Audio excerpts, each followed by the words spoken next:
Hello दोस्तों, आप सभी का स्वागत है आपके अपने YouTube channel Rathore maths Muzaffarpur में। दोस्तों, मैं हूं प्रेम कुमार राठौर और मैं आज पढ़ाने वाला हूं आप लोग को बेहतरीन जीएस मध्यकालीन भारत। मध्यकालीन भारत का मेरा जो टॉपिक शुरू होगा वह मोहम्मद बिन कासिम से शुरू होगा, जिसका समय काल भारत में आने का 712 ईस्वी था। तो इसका first topic notes by notes GS type पर है, आप लोग इससे जीके बना सकते हैं। और ये जो पिछले जो भी एग्ज़ाम हुए हैं बीपीएससी लेवल तक का, उसमें इससे क्वेश्चन आए हुए हैं, आप लोग इसको इंपॉर्टेंट समझकर याद कर लीजिए। भारत पर सबसे पहले 712 ईस्वी में मोहम्मद बिन कासिम के द्वारा सिंध पर आक्रमण किया गया। उस समय सिंध का शासक राजा दाहिर था। राजा दाहिर का नाम याद रखिएगा, हमेशा पूछता है। राजा दाहिर एक हिंदू शासक माना जाता है, जिसको हराकर मोहम्मद बिन कासिम के द्वारा दाहिर से धन प्राप्त किया गया था। मोहम्मद बिन कासिम के द्वारा सबसे पहले जजिया कर लागू किया गया था। याद रखना है, जजिया कर किसने लागू किया? मोहम्मद बिन कासिम। जो एक जो एक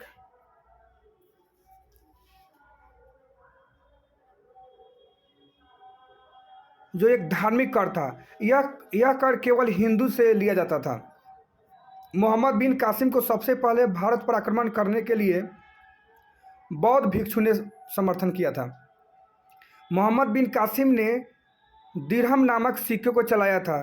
तो मोहम्मद बिन कासिम का जो कंसेप्ट है मुख्य रूप से यही है। इसके आगे का जो देंगे वो हम मेंस में और लिखवाएंगे, आपको बताएंगे। मोहम्मद गजनी, अब महमूद गजनी के बारे में जानिए, जो गजनवी वंश का शासक था। महमूद गजनी के द्वारा भारत पर आक्रमण किया गया।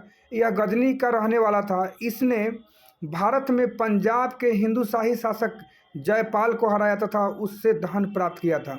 नेक्स्ट पॉइंट है, मोहम्मद गजनी ने भारत पर 17 बार आक्रमण किया और हर बार इसने धन प्राप्त किया।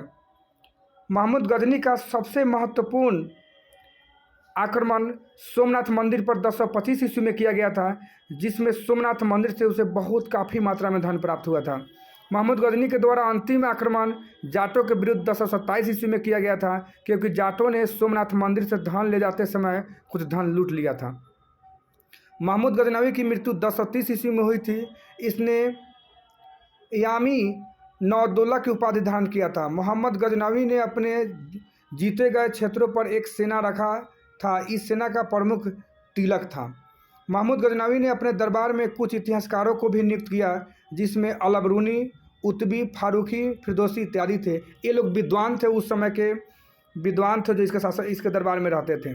अब नेक्स्ट पॉइंट आपका आ रहा है मोहम्मद गोरी, जो काफ़ी इम्पोर्टेंट आपको ये टॉपिक है। मोहम्मद गोरी और गोर वंश का शासक था, जो वर्तमान में इराक और ईरान के क्षेत्र में मोहम्मद गोरी महमूद गजनवी की मृत्यु के बाद भारत में धन लूटने के इरादे से आया था। मोहम्मद गोरी ने सबसे पहले मुल्तान में मुल्तानी आदिवासी जो मुस्लिम था इनसे युद्ध किया था। मोहम्मद गोरी ने 1178 ईस्वी में भीम द्वितीय के विरुद्ध अभियान करता है। यह अपना अभियान जो है 1075 ईस्वी से शुरू करता है, लेकिन फर्स्ट अभियान मुख्य रूप से 1178 ईस्वी में शुरू किया था। यह अभियान गुजरात पाटन जो जगह है वहाँ पे हुआ था।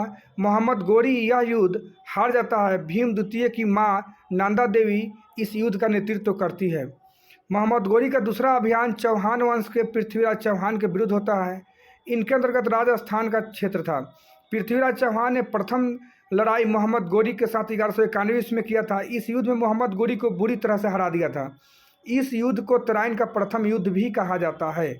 मोहम्मद गोरी का तराइन का द्वितीय युद्ध पृथ्वीराज चौहान के विरुद्ध 1192 ईस्वी में हुआ था। इस युद्ध में मोहम्मद गोरी की जीत हुई थी। इस युद्ध में पृथ्वीराज चौहान की बंदी बना लिया गया था। इसके बारे में चंद्रबरदाई द्वारा पृथ्वी राज रासों में भी इसका वर्णन किया गया है। पृथ्वीराज चौहान के हारने का मुख्य कारण था चंदावर के मोहम्मद गोरी से जाकर मिल जाना। चंदावर मोहम्मद गोरी का प्रधानमंत्री था। मोहम्मद गोरी का युद्ध जयचंद के विरुद्ध 1194 ईस्वी में हुआ था। चंदावर में यह युद्ध होता है। इस युद्ध में चंदावर के युद्ध के नाम से भी जानते हैं। इस युद्ध में जयचंद की हार हो जाती है और उस क्षेत्र पर मोहम्मद गोरी अधिकार कर लेता है। मोहम्मद गोरी का अंतिम युद्ध 1206 ईस्वी में खोखरों के विरुद्ध होता है। इस युद्ध में खोखरों द्वारा मोहम्मद गोरी को हत्या कर दी जाती है। खोखर एक जंगली डाकू था। जब यह धन लूट के भारत से जा रहा था तो उसे रास्ते में यह जाति मिला और उसको मार दिया था। मोहम्मद गोरी के सिक्के पर हिंदू देवी देवताओं के चित्र देवनागरी लिपि में अंकित होते हुआ मिला है। मोहम्मद गोरी के अजमेर में 2.5 दिन का झोपड़ा मस्जिद का निर्माण किया, परंतु यह कुतुबुद्दीन ऐबक द्वारा पूर्णतः निर्माण किया गया था। अब जो ये कुतुबुद्दीन ऐबक का टॉपिक आया, कुतुबुद्दीन ऐबक इसी का गुलाम था और ये कुतुबुद्दीन ऐबक इसका गुलाम था। इसके जाने के बाद कुतुबुद्दीन ऐबक को यहाँ के अपना सौंप कर यहाँ का शासन व्यवस्था सौंप कर गया था। मोहम्मद गोरी की मृत्यु के बाद कुतुबुद्दीन ऐबक शासक बनता है। मोहम्मद गोरी का गुलाम था। कुतुबुद्दीन ऐबक ने गुलाम वंश की स्थापना 1206 ईस्वी में किया था, जिसको दिल्ली सल्तनत के नाम से भी जाना जाता है। दिल्ली सल्तनत में कुल 5 वंश हुए। फर्स्ट जो हुआ था गुलाम वंश हुआ था, दूसरा खिलजी वंश, तीसरा तुगलक वंश, चौथा सैयद वंश और पांचवा जो था वो लोधी वंश था, जिसकी समाप्ति 1526 ईस्वी में तराइन के पानीपत के प्रथम युद्ध में बाबर के द्वारा समाप्त होता है और बाबर कब्जा कर लेता है। कुतुबुद्दीन ऐबक ने सुल्तान की उपाधि नहीं किया, बल्कि सिपा सलार की उपाधि धारण किया था। इसने लाख बख्श की उपाधि धारण किया, क्योंकि यह प्रत्येक दिन लोगों को दान देता था। कुतुबुद्दीन ऐबक के समय अजमेर में 2.5 दिन का झोपड़ा का निर्माण किया गया था, जो पहले जैन मंदिर था, जिसे मस्जिद में बदल दिया गया था। इसने कुव्वत उल इस्लाम मस्जिद का निर्माण दिल्ली में कराया था। कुतुबुद्दीन ऐबक ने सूफी संत कुतुबुद्दीन बख्तियार काकी की याद में कुतुब मीनार का निर्माण किया। दिल्ली में शुरू किया था, लेकिन पूर्णतः निर्माण कार्य नहीं करवा सका। कुतुबुद्दीन ऐबक की मृत्यु के बाद चौगाना खेलते समय हो गया था। इसके बाद घोड़ा पर से गिरने के कारण हो गया था। इसके बाद का टॉपिक मैं नेक्स्ट टॉपिक में दूंगा। आज मैं इतना ही समाप्त करता हूं। दोस्तों, यह वीडियो आपको अच्छा लगा है तो इसे अगर चैनल पे न्यू है तो सब्सक्राइब करना ना भूलें, लाइक कमेंट करना ना भूलें। Thank you.